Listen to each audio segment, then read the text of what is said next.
taxawee woon. j'étais contre man bi dama voté. ak yan argument. man biñ koy indi assemblée nationale.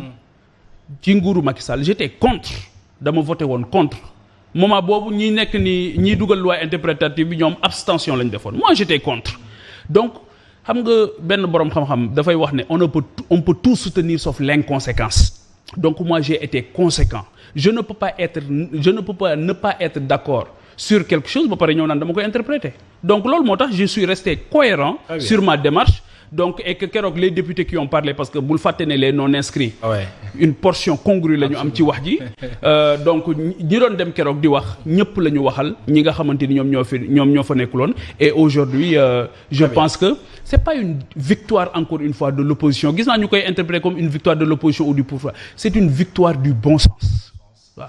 Merci alors dañu des loolu moo ñu may ñu des assemblée nationale waxtaanee entre guillemets sa passe d'armes ak le premier ministre loolu mooy fond bi daan ci ñëw ci lu ko andi ak fi mu mujj mais sur la forme ñu bëri dañ lay reprocher ci lu tax nga accepter dem assemblée nationale fekkee activité question d'actualité au gouvernement alors que la majeure partie wala l'opposition parlementaire dañu boycotté woon. wala la majeure partie. Oui. Donc la majeure partie oui. Voilà donc xam nga j'ai tellement de respect pour les députés ak ku mu mën a doon ak ku ñëw ak ku ñëwul ku ci nekk am nga ay raisons mais keroog man taxawaay bi ma fa taxawaloon opposition bi yëpp laa ko taxawal.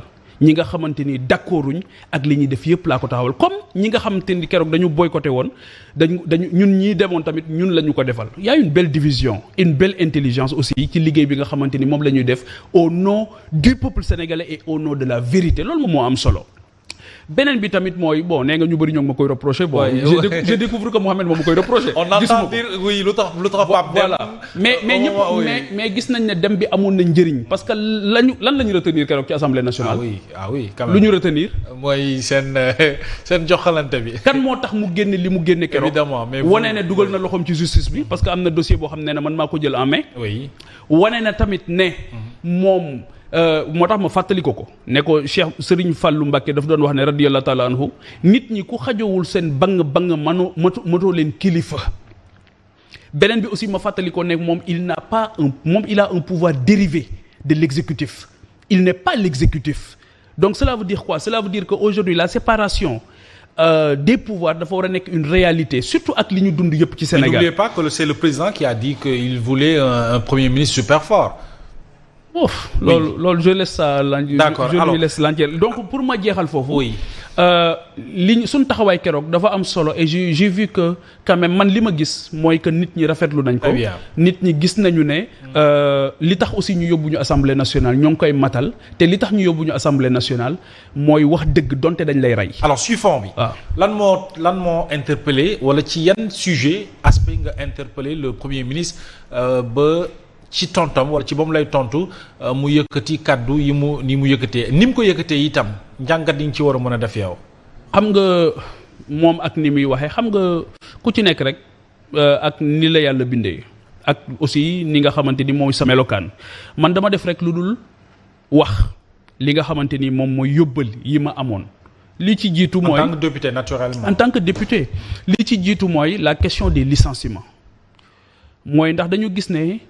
bi nguur gi ñëwee ba tey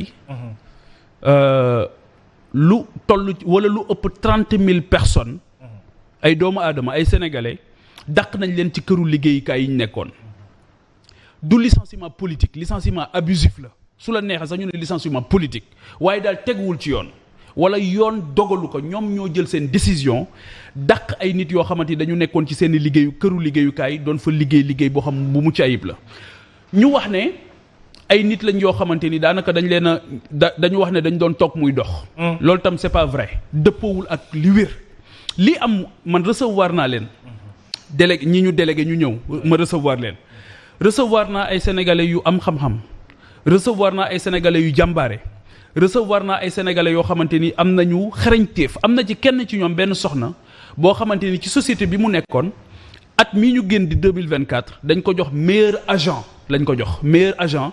ci liggéey boo xamante ni am na ko elle est commerciale ci liggéey boo xam ak taxawaay boo xamante ni am na ko donc ñooñu wax dëgg yàlla bu ñu waxee da ngay xam ne ñii lu ñu wax lu yenn maanaa la ma wax ko ne ko yéen seen défi ci jamono bii seen défi nekkatul la préservation la création d'emploi kenn santatu leen ngeen def ngeen préserver parce que loolu fi mu ne li ñu gis mooy ANSD wax na ko rien qu'en 2024 liggéeykat yoo xamante waxuma ñu dàq de mais ñu ñàkk seen liggéey toll nañ ci 1000 personnes voilà donc loolu bari waay boo xamante ni jéggi na dayoo ba actuellement képp koo xamante ni am nga tiitukaay di nga tiit beneen bi jafe-jafe bi ñu am avant may ñëw sur la problématique de l'emploi de façon générale beneen jafe-jafe bi am Mohamed mooy policiers yi yooyu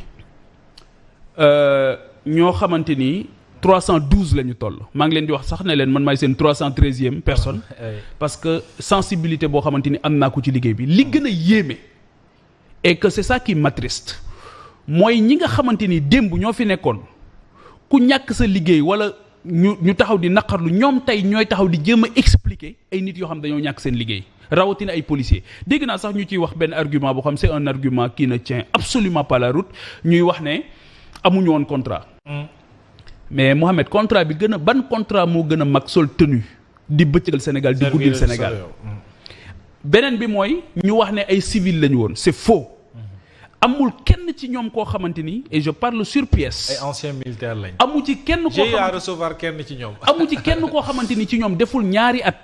ci armée. c'est des anciens militaires oui. li ci gën a yéeme mooy ci critères yi. xam nga critères yi lan la. waaw. il faut que nga def service militaire. mais doo ci yem. ci biir service militaire bi boo ci fotee doo mën a bokk ci ñoom il faut que nga am certificat de bonne conduite. il faut que aussi nga nekk de constitution robuste maanaam il faut que yàlla am nu mu la bindee ci taxawaay ci yax aptitude quoi ku doo mel ni man ci néew doole il faut que nga am kàttan de constitution robuste il faut que nga jouir de toutes tes facultés mentales et intellectuelles maanaam ci xel da ngay nekk nit ku wér ci xel pour mën ci bokk mais dayul il faut que nga am casier judiciaire vierge quand même kon duñu ay nervi ñoom comme ni ñu doon wax ci plateau yi ay nervi lañ doon recruter mais saaga gënta mag ne ay nervi lañ saaga gënu koo mag beneen bi xam nga lan la mooy seen njëriñ ci police kenn werantewu ko dañoo juumloo premier ministre juumloo président de la république xëy na juumloo sax Jean-Baptiste Tine loolu moo tax man je fais partie des gens qui demandent leur réintégration immédiate et sans condition xam nga lu tax ñu ci bëri ci ñoom ay pères de famille lañ mais ñu ci bëri ci ñoom dañoo am njëriñ leur présence se justifie amplement dans les rangs de la police am na leneen loo xamante ni moo gën a reetaan lu te ma dégg premier ministre wax ko ne ñu ci ëpp ci ñoom mënuñu bind ñu mënuñu lire waaw ñoom réew mi leen yàlla jox fi mu ne nii pour ñu jiite ko daa bari ñoo xamante ni mënuñu bind mënuñu lire kon ñàkk mën a bind ñàkk mën a lire du xas loolu mooy bu njëkk bi beneen bi mooy police dafa soxla tailleur police dafa soxla chauffeur police dafa soxla technicien de surface ñoo xamante ni mën nañoo bañ a ñàkk a bind mën a bañ a lire mais am xarañteef ci métier boo xamante ni police daf ko soxla loolu tamit day wane ñoom seen ñàkk a xam police ni mu tëddee li may jeexale mooy ci dossier boobu waaw damay réaffirmer que dañu juum ci dàq bi ñu leen dàq ñooñu dañu guddil Sénégal bëccëgal Sénégal aux grands hommes avec un grand H la nation reconnaissante ñooñu njukkal lañ leen ameel mais ameeluñ leen tey génn leen ñu nekk ci guddi gu bët setagul te gis naa ci ñoo am na ci koo xamante ni ci ñi ma dalal xam nga lu mu jàng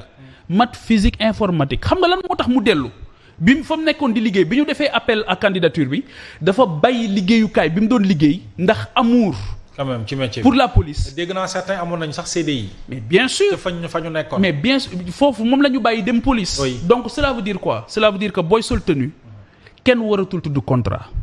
contrat bi gën a mag mooy risque bi nga jël ay at mën cee ñàkk sa dund saa boo xëyee suba ba ngoon jot. très bien alors loolu amour de la patrie la. ay patriotes lañ yoo xamante ni yu mag la beneen bi aussi mooy dégg naa ñuy wax ay récupération politique mooy ñi nga xamante ni ñiy wax récupération politique ce sont les gens qui ont passé leur temps à faire des récupération politique ñun nekkuñu ci récupération politique dañu am sensibilité pour ay sénégalais yoo xamante ni tey fañ nekkoon di liggéey dañ leen arrêté teg leen doole de façon injuste de façon inhumaine de façon illégale de façon inhumaine loolu la ñu moo tax ñu ne leen delloo si waat leen ci seen liggéeyukaay farata la te ñoom police la ñu bëgg te tey bu ñu sañoon ñu delloo leen police ma ciy def aussi benn porox ndollu ñi nga xam ñoo nekk école police tey cette 52e promotion bi nga xam actuellement ñoom ça fait 13 mois qu'ils sont là-bas fay bi état du Sénégal warlu ak ñoom fayeegu leen ko fayu leen ko te dañu waroon a génn aussi boobu ba tey donc loolu yëpp pour man police tey dafa soxla benn saytu bu ñu war a def muy police muy gendarmerie muy les sapeurs pompiers xam ne ñooñu dañoo génn ci ñun te seen taxawaay mënta ñàkk laaj nag benn taxawaay bu am solo boo xamante ni wañ lañ leen ko def parce que encore une fois ñi nga xamante ni ñoom ñoo sol tenue Mohamed tax ñu mën a def suñu émission bi tranquillement mu wóor ma ne dinaa mën a génn fii ñibbi tranquillement loolu dafa am ñuy veiller ci suñu sécurité ak ci suñu bien et il nécessite toute l'attention oui. Du peuple sénégalais. Très bien. Alors, et surtout des autorités. Ci interpellation yooyu ci Assemblée nationale revenir nga un tout petit peu sur ce qu'on appelle la liberté d'expression gis nañu taxawaay bi nga am sax ci sunu naataango Simon Faye ñu di la ci jaajëfal en tant qu'honorable député alors ba nga soulever mbir mi dégg nga tontu lu ñu ci tontu itam. ndaxam mën nga ci dikkaat. waaw foofu tamit maa ngi ndokkeel encore une fois Simon di ko jaajëfal ci fête bi ñu génn nii. heureusement que dem na passé fête bi ak njabootam. taxawaay boobu ma am keroog moom laa waroon def en tant que journaliste. boo xamante ni jël naa risque yu bari dans la pratique de ce métier. waaw jël sujet yoo xamante ni wax dëgg yàlla dama ko doon def au nom de la vérité. te lu nekk mënoon na ma ci fekk mais encore une fois su kàddu dëgg jotee da nga koy wax liñ lay ñaan rek mooy nga wax ko teg ko ci dëgg teg ko ci xam-xam teg ko ci xikma muy sagesse. te loolu je pense que ne su ma tuddee sagesse rek Simon Faye dafay répondre ci loolu en tout cas ñun ñi nga xamante ni moo ñu jiite ci métier bi. koo xamante ni la bi ñu ko nee téye nañ ko jaaxal nañu ñëpp waaye bande annonce la. bande annonce waaw bande annonce la. ah oui bande annonce la parce que bu dee da nga ñëw ci métier bu mel ni mën a téye ku mel ni Simon Faye ku ñu téyeeti du ñu bett loolu moo tax bi ñu téyee Abdou Nguer c'est une prise d'otage.